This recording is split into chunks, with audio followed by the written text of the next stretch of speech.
Hi everybody, this is Ernie's Eye View. I want to take a minute this weekend on this special day, Memorial Day, a day that we honor all the men and women who gave their lives in the name of freedom. It's a special day, it's a special weekend. It's not really a 3-day weekend for rest and relaxation, although that's what most of us are going to do. It's not a special day for special barbecues, although a lot of us will do that. It's a day to remember all the people and all the places around this world where people died for us. I would tell people to, maybe go visit a memorial, bend a knee, read a name, salute the flag. Maybe keep your flag flying all weekend. That's a pretty good idea there. Of course, I'm one of these people who think your flag should fly all the time, every day, 24/7. I just want to read a few numbers for you to give you an idea of why we're celebrating Memorial Day. On the island of Okinawa, 14,000 U.S. service people died. 14,000. It was an 82-day conflict.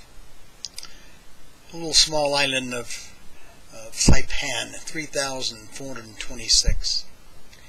Iwo Jima, 6,000 American people died from February 19th to March 26, 1945.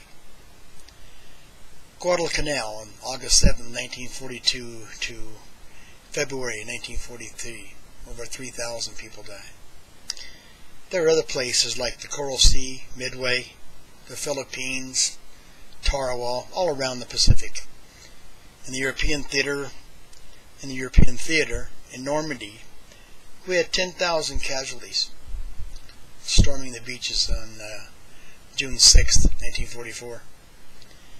4,414 of those people died.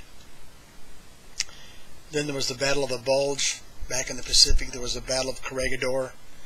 1,800 people died, but 11,000 people, men, women, children, and American GIs, were taken as POWs.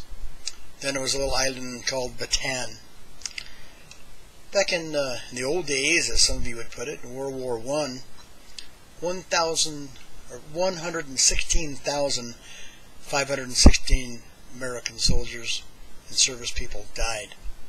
World War II was 407,000.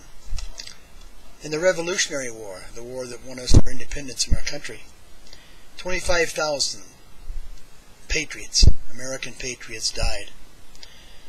In the War of 1812, we lost 20,000 Americans in the War of 1812.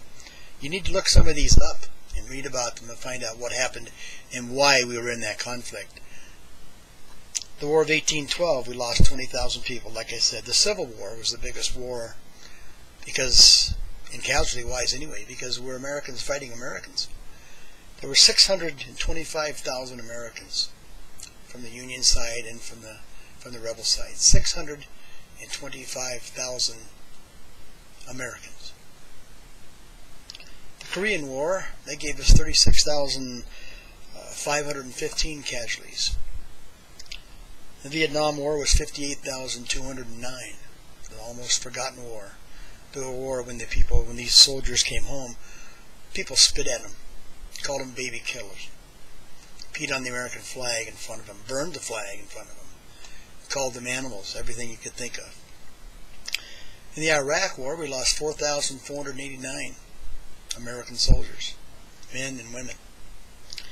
In Afghanistan, we lost 2,356. And way back in even the Mexican-American War, we lost 13,238 Americans. You might wonder why I want to bring up some of these numbers. I just want to give you an idea and a feeling that you have, that you should have. This is only part of the numbers of people who have died being patriots. But the one thing I want to instill for you to remember was that none of these wars were for the sake of conquest. They were for the sake of freedom and liberating someone. And you can go through all of them you want. But my idea to you for this weekend would be to pick one of those battles, or pick 3 or 4 of those battles, Read about it. Google it. Whatever, however you want to do it. Read it out of a book. Go to a library. Get a movie. Watch the movie Midway. It's all true. Most of it. But do that for yourself so that you'll have an idea of what this Memorial Day is all about, of what the red, white, and blue is all about, and why your flag should be waving proudly on your front porch or from your own flagpole, or a sticker on your car, or a little sticker on your laptop. This is America, and a lot of people have given the ultimate sacrifice so that you and I can barbecue this weekend. I picked up a little thing on Facebook I want to read to you just before I go. And it's from something called Heroic Hunters. And it says, there's a good reason why you've never got a bill for the freedom that you enjoy. And the reason is, somebody already paid for it. And it shows a picture of two Marines kneeling in front of a tombstone in Arlington. And that's where most of our dead are buried. And if you think about what's happening this weekend and what this weekend's about, and you don't get a little bit of tear in the back of your eye, if you don't feel a little bit of a sigh, if you don't wonder what these people went through and what their families went through and what everybody else went through, if you don't get a feeling of patriotism, a feeling of love of country, a feeling of just plain thank you, guys and ladies, then I guess there's not much anybody can say to you. But please, for your own mind, for your own thing, for your own health, do something nice. Go to a cemetery, plant a flag. But remember, a lot of people died, men and women and children in some cases. So that you and I could have a 3-day weekend and eat a medium rare steak or have some barbecue ribs or chicken. So go ahead and have a good weekend. We all should, because this freedom was given to us. But I just want everybody to remember this is a pretty serious weekend. Thank you, and God bless.